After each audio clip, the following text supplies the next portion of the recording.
Ada orang tidak beriman, amal baiknya kelihatan banyak di dunia. Bantu orang, gak pernah mabuk, gak pernah bunuh orang, gak pernah macam-macam, suka bantu, suka nyumbang, suka macam-macam.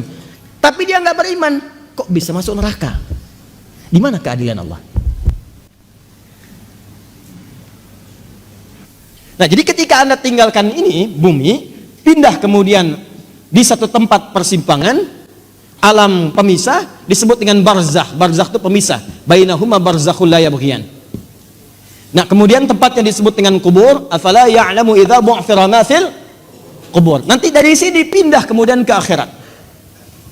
Di akhirat ini secara cepat baru kita bicara surga dan neraka. Surga dan neraka. Tengah-tengahnya ada Araf. Jadi kalau kita ingin bicara surga dengan neraka, fokus baik-baik, maka tempat yang dibicarakan bumi atau akhirat? Saya ulang. Di bumi ada surga tidak? Tidak. Ada neraka tidak? Tidak. Nah, di mana ada surga? Di akhirat. Kan pertanyaan tadi, kenapa dia tidak masuk surga, yang lain masuk surga? Berarti Anda sedang bicara hukum akhirat, bukan sedang bicara hukum dunia. Jelas? Nah, dalam kaidah mengatakan di setiap tempat yang berbeda pasti memiliki hukum yang tidak sama. Jangankan masalah akhirat, di bumi saja kalau tempatnya beda hukumnya tidak sama. Toilet Lebak Bulus akan beda dengan toilet Kampung Rambutan. Di sini bayar 1.000, sana 2.000. Parkiran sini 3.000, parkiran sana 4.000. Anda ke GGP dengan Grand Mall, jangan harap kemudian bayarnya sama. Saya dari GGP bayarnya segini, kenapa di sini beda? Kalau mau sama Bapak parkir di Grand Mall sana, bayarnya ke sini. Silahkan. Oh, itu baru hukum dunia. Maka apalagi ketika Anda akan bawa ke hukum akhirat. Kalau Anda ingin pindah ke tempat yang lebih hebat lagi, tempat yang lebih bagus lagi, maka jangan samakan dengan hukum yang pernah Anda dapati saat berada di bumi. Makanya jangankan hukumnya, benda-benda bumi pun akan dibawa ke akhirat. Makanya ketika seseorang kemudian wafat itu artinya meninggalkan bumi, meninggalkan dunia, maka disebutlah kemudian telah meninggal dunia. Kenapa kalimatnya meninggal dunia? Orang sudah paham kok, wafat juga cukup wafat. Kenapa kalimat meninggal dunia dimunculkan? Maksudnya semua hukum-hukum dunia, bekal-bekal dunia akan ditinggalkan ketika dia meninggalkan tempat ini. Ayo, antum yang kumpulkan uang yang banyak, antum kumpulkan handphone yang banyak, yang paling canggih, kumpulkan mobil yang paling hebat, luaskan rumah antum, silahkan. Cuman saya kasih tahu dari sekarang, begitu antum meninggalkan dunia, antum akan meninggalkan semua yang antum banggakan itu.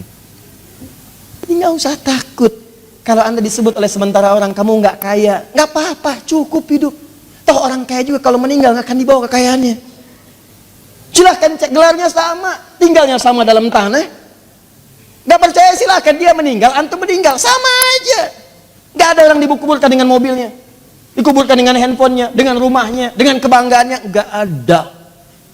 Kenapa? Karena yang dibawa ketika dia pulang ke tempat lain bukan bekal dunianya, ini habis, tinggal. Apa yang dibawa ke akhirat? Yang dibawa itu bekal amal akhirat, bukan dunia. Jadi tidak adil kalau ada orang ke akhirat bawa bekal dunia, itu nggak adil. Yang adil itu siapkan bekal akhirat. Begitu kamu ingin ke sana, bawa bekal itu. Jelas? Nah, sekarang persoalannya, apa bekal akhirat itu? Bekal akhirat itu cuma 2 kalau ingin masuk surga. 2 bekalnya. 1 iman, kedua amal soleh. Iman plus amal soleh. Gini caranya. Saya ulang. 1 iman, 2 apa? Amal soleh. Buka Quran surah kedua Al-Baqarah ayat 25, paling kanan sebelah atas. Wa basyiril ladzina amanu, iman, wa amilus solihati, amal soleh, anna lahum jannatin tajri min tahtihal anhar. Maka orang yang punya iman dan membuktikan imannya dengan amal soleh itu, kami akan jamin muaranya dengan surga, dengan segala keindahannya. Sungai-sungai mengalir di bawahnya dengan segala ragam dan jenisnya. Ada air susu, ada macam-macam, ada madu dan sebagainya. Maka kalau Anda ingin masuk ke surga, bekalnya cuma 2. 1 apa? Iman. Kedua apa? Amal soleh. Ini bekalnya. Pertama iman, diberikan bekal semua. Semua yang lahir itu membawa iman dalam dirinya. Cuman yang merubah itu lingkungannya. Kullu mauludin yuladu 'alal fitrah. Semua yang lahir dari rahim manusia manapun membawa fitrah. Fitrah diantaranya apa? Keimanan. Dari mana taunya? Buka Quran surah 30 ayat 30. Fa'aqim wajhaka lid-dini hanifa. Hadapkan dirimu kepada din yang sesungguhnya, yang lurus, yang benar. Apa itu din? Islam. Tahu dari mana? Quran surah ketiga ayat 19. Inna dina indallahil Islam.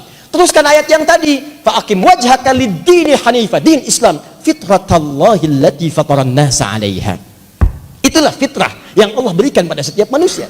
Dia orang itu semua lahir ada fitrah. Fitrahnya itu beriman. Cuman sayang kata Nabi, kullu mauludin yuladu 'alal fitrah fa abawahu yuhawwidani aw yunassirani aw yumajjisani. Maka lingkungan abawa itu bukan cuma orang tua. Kadang orang tuanya muslim, disekolahkan di tempat yang bukan islami, terbawa, pindah keyakinan, iman hilang. Itu jadi masalah. Gaul di tempat orang yang tidak beriman, ke bawah, ngobrol, diskusi, ke bawah, pindah, hilang keimanan. Itu bekal iman tidak ada, tinggal amal soleh. Apa bentuknya amal soleh? Nih, banyak. Setiap kegiatan kita berpeluang jadi amal soleh kalau dilakukan dengan iman. Contoh, mau duduk? Bismillah. Begitu saya duduk, itu kalimat bismillah ya, itu yang menjadikan duduk saya mendapatkan pahala. Itu yang disebut dengan amal soleh. Saya ulang ya, saya ulang. Fokus. Semua kegiatan di dalam Islam, dan saya pastikan kepada Anda, saya mencoba untuk meneliti di beberapa yang lain, saya tidak temukan, cuma di Islam. Ya, ini kaidah kita. Jadi kalau ditanya bisa jawab, bukan dalam konteks merendahkan yang lain, tidak. Perhatikan baik-baik. Cuma di dalam Islam yang semua aktivitasnya itu bersanding dengan doa, dari mulai bangun tidur sampai tidur lagi. Silahkan cek. Bangun tidur kita ada doanya? Ada. Cek di tempat lain, Anda tidak akan temukan. Bahkan diatur.